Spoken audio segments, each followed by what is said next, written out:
Some of the headlines. This is Democracy Now!, democracynow.org, The War and Peace Report. I'm Amy Goodman. The Libyan government faces international condemnation for a vicious assault on the growing uprising against the 4-decade rule of Colonel Muammar Gaddafi. On Monday, Libyan troops and pro-government mercenaries attacked a huge demonstration in the capital, Tripoli. Armed forces hunted down protesters in the streets, while Libyan warplanes and helicopters fired on them from above. The death toll is unknown, but witnesses reported scores dead. Al Jazeera reports at least 61 people were killed in overnight clashes Sunday, following at least 300 people killed over the previous week. As many as 1,500 people may be missing in Libya since the start of demonstrations last week. The violence comes amidst more signs that Gaddafi's government is losing ground. On Monday, a number of Libyan officials broke with Gaddafi, including the justice minister and the country's delegation to the United Nations. Libyan Deputy Ambassador Ibrahim Dabashi condemned the attacks on protesters. I think it is a one-man show. It is a kind of end of the game, and he is trying to kill as much as he can from the Libyan people and try to destroy as much as he can from the Libyan country. Libyan Deputy Ambassador Ibrahim Dabashi. There are reports many top military officials and low-ranking soldiers have also joined with the uprising. 2 Libyan fighter pilots have also defected to Malta, saying they flew there after refusing orders to bomb the protesters. The opposition now fully controls Libya's second-largest city, Benghazi, after seizing it over the weekend. We go now to Washington, D.C., to Abdulla Darrat. He's a Libyan American activist and co-founder of the website EnoughGaddafi.com. Welcome to Democracy Now! What do you understand is happening? It's very hard to get information out. Often the video we see is from people's cell phones posting them online. Abdullah, what do you know so far? Well, what we can tell at the moment is that the regime is in the kind of throes of desperation on its way out. But what we don't know is how many people it's planning to take down with it along the way.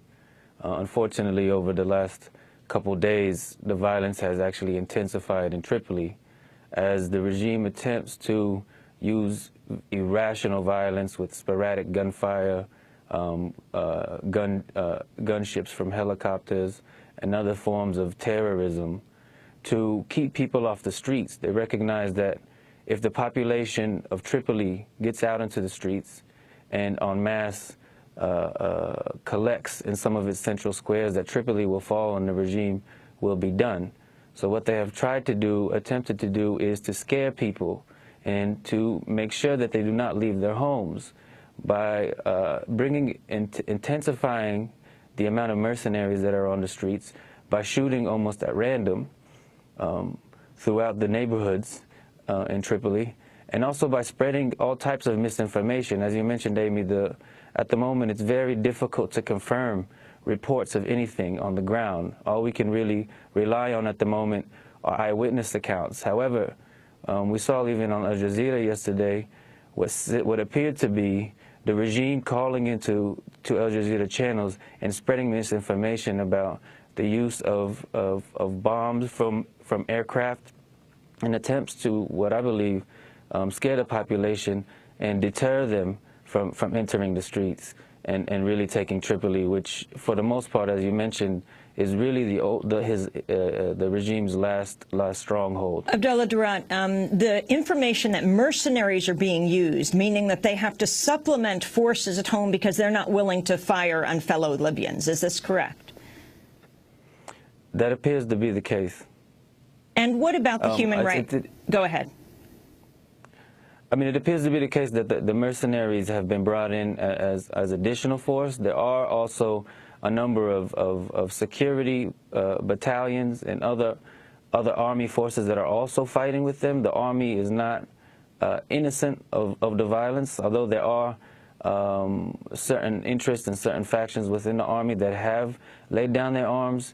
We still do see a number of people within the army, within the security forces, who are also joining the fighting. The mercenaries seem to be an attempt really to, as I mentioned before, terrorize the population, as the regime really understands that what it comes down to is that these people who are entering the streets see the safety in numbers, understand that if they come out en masse, the regime will be toppled.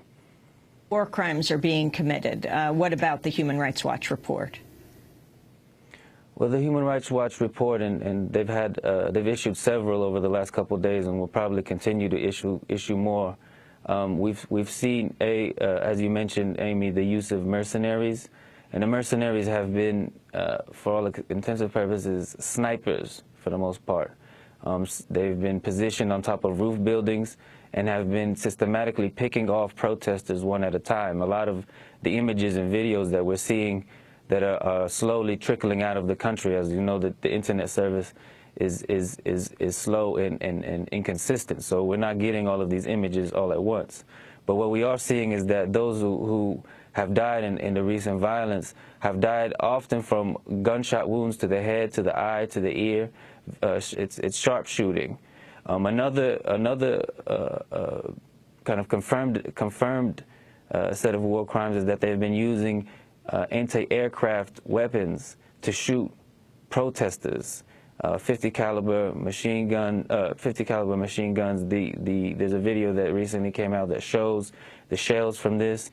We're also hearing reports, also confirmed by eyewitnesses, that security forces are going into hospitals and killing doctors and healthcare workers so that they do not care for the injured.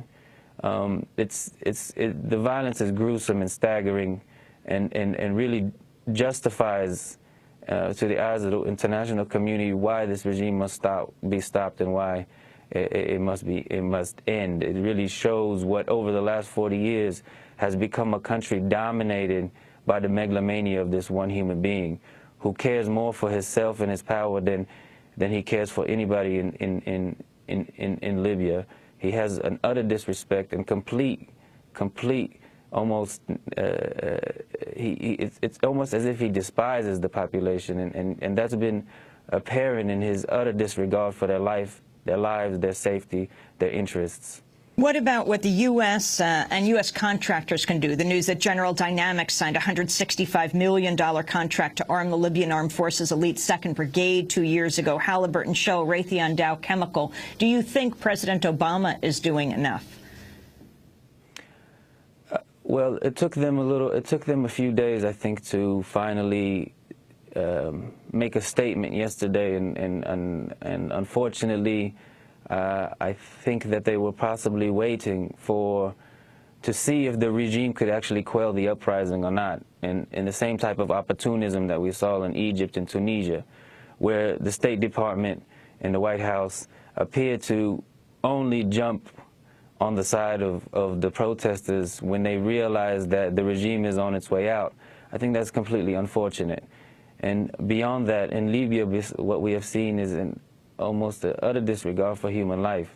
This isn't just a question of political interest, but people's humanity. These are war crimes that are being committed, and the Obama administration must do more than just condemn the actions. They must rally the international community to intervene in other ways, to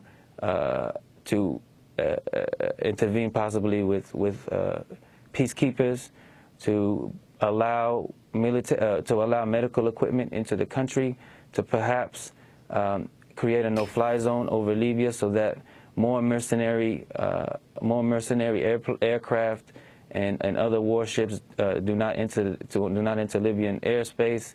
I mean, there's a number of things that the world international community must do immediately in order to ensure. Abdulla Darrat, as we wrap up, your own website that I mentioned, Enough Gaddafi, that you established 2 years ago to take on the brutality of the Gaddafi regime, was hacked 2 days ago by the government, by the Libyan government, so it's empty now? Yes, it is. The website is currently down, but we hope we can get it up soon. I mean, we were only one victim amongst many who have been victimized online through Facebook or through their own websites over the last couple of days, as the regime really tries to black out any information. I mean, they've really tried to seal off the whole country and systematically destroy the population while nobody watches. And I think finally word is getting out. People are learning of the atrocities inside the country, and I hope that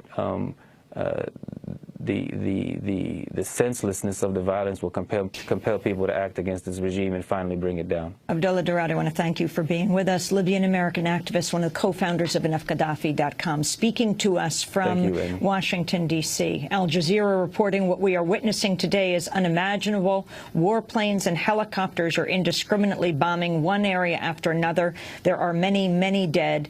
Though Mohammed Salah said in a live broadcast, anyone who moves, even if they are in their car, they will hit you. This is Democracy Now!, democracynow.org, The War and Peace Report.